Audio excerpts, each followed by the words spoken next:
Phillies have hired a new manager, and a lot of people thought it might have been Dusty Wathan, their AAA manager. That's not the case, though. Yeah.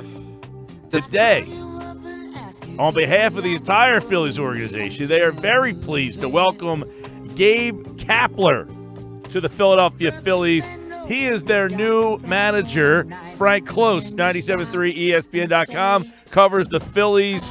Frank, number one, are you surprised that Gabe Kapler was the decision for Matt Klentak?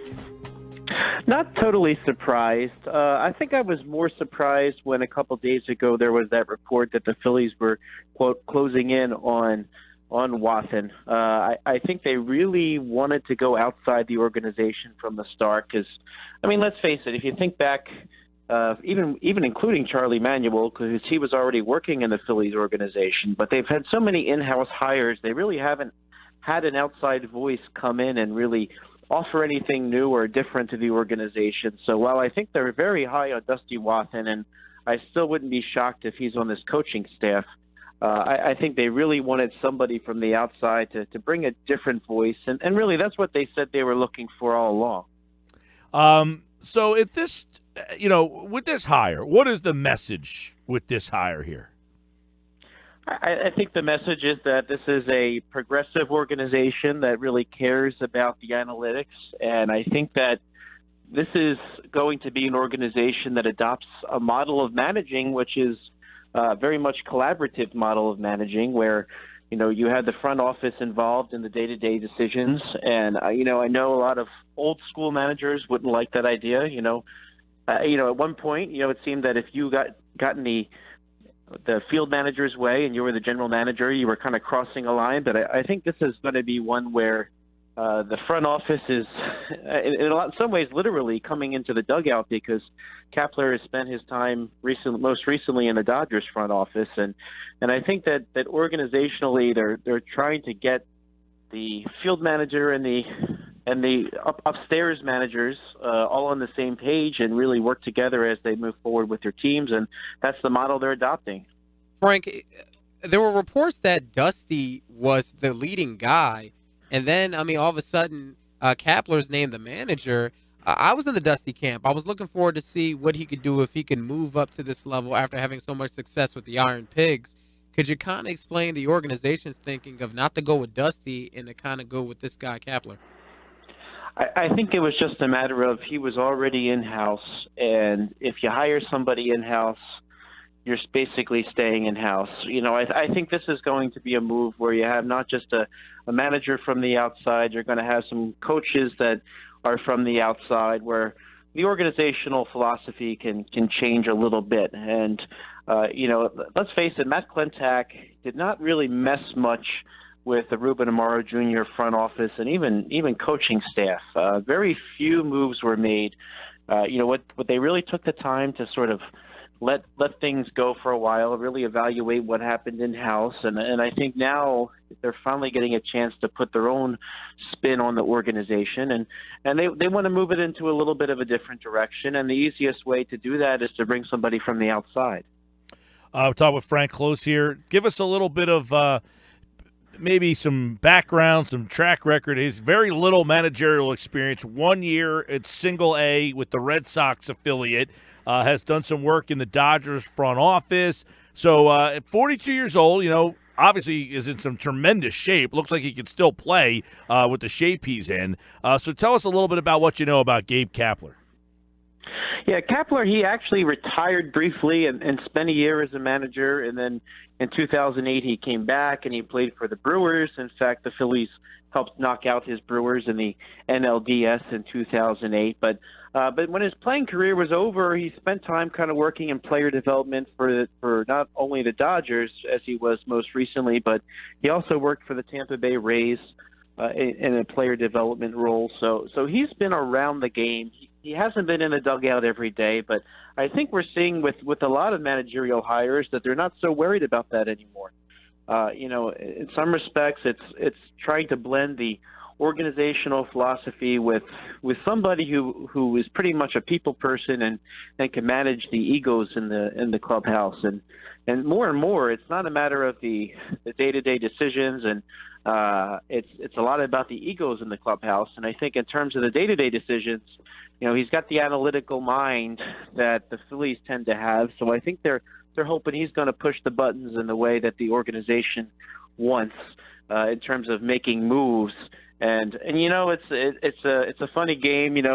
Recent analytical research has the best player on your team hitting second. For years it was always the third hitter's your best hitter, and I think we're going to see some different perspectives on how the game is managed day to day. Yeah, and you're watching this World Series right now and watching the way these managers are doing things. I mean, it's certainly a different game, right? I mean, these teams now almost have to go this route and get somebody who has a new way of thinking. Yeah, and really the two managers in the World Series right now, you have Dave Roberts, who did not have previous managerial experience. And by the way, beat out Gabe Kapler for that Dodger job. And actually, that's another side note. It sounds, reading up on some things, it sounds like the Andrew Friedman, who is the vice president of baseball operations for the Dodgers, wanted to hire Kapler, and it sounded like the president, Stan Kasten, actually overruled him and brought in Roberts instead. So he is well thought of after that Dodgers search. But even he and AJ Hinch had a quick cup of coffee as the Arizona Diamondbacks manager. But really, they kind of it seems like baseball's going to the young guy who's relatable to the players, who has been there recently and can manage those egos, and at the same time is kind of on top. You don't want to make it a stereotype where there's a new school or an old school, and if you're of a certain age, you're not with it anymore. I mean, it almost sounds like what teenagers think of their parents, right? When you're in terms of being with it, but that just seems to be the model they're going for right now, and it's unfortunate if perhaps somebody is not considered due to their age. This is an outside the box type of hire too for this organization. Typically, they have stayed with someone with some ties or somebody old school. I mean, this is definitely the dawning of a new Phillies day. This is something that typically they would not have done. They had no analytical department 2 years ago. Now they made maybe one of the more analytical hires that any team has made. They have, and I think I mentioned on the air not too long ago, but I did take notice the Phillies had a couple of jobs open. They wanted doctoral level analytics people to join the baseball operations department, and they're really investing in that, and it's all about whatever you can do to get some sort of competitive advantage, and I think the Phillies are trying to go that route, and Matt Klentak, he's worked under Andy McPhail before, and certainly McPhail, he's kind of come along with the times as they've changed, and Klentak being just, I think he's 37 now. He's certainly looking forward. He's still using every resource he has, and I think he's just trying to get ahead of some of the new research before others figure it out. By the way, we asked our listeners on Twitter at 973ESPN, do you like the hire? And in a short amount of time, we've got a ton of answers in, and 71% backed the hiring of Gabe Kapler. Was this your first choice, Frank? It's kind of funny. I don't think I necessarily had a first choice. I tended to think that some of the interviews, like the people like Juan Samuel, were out of courtesy. I tended to think the Phillies should go outside the organization.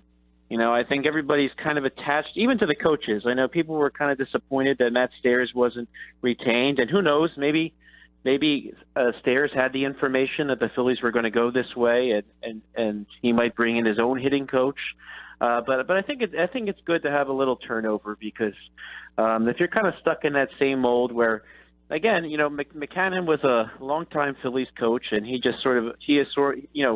seemed like when Ryan Sandberg got the job, it was, well, you paid your dues at AAA, so therefore you're entitled to be manager next.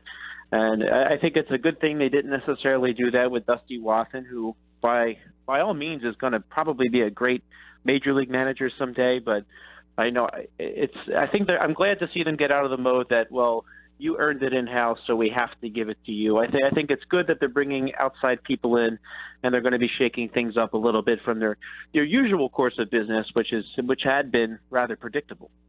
All right, Frank Klose, 97.3 ESPN.com, covers the Phillies, and the Phillies managerial search is complete. They've officially, through a press release today, and I guess there'll be a press conference later on in the week. An introductory press conference will be held later in the week following the conclusion of the World Series. That from the Phillies press release today, and we will have more on the hiring of Gabe Kapler later on this week. All right, Frank, thanks, pal. Thanks, Mike.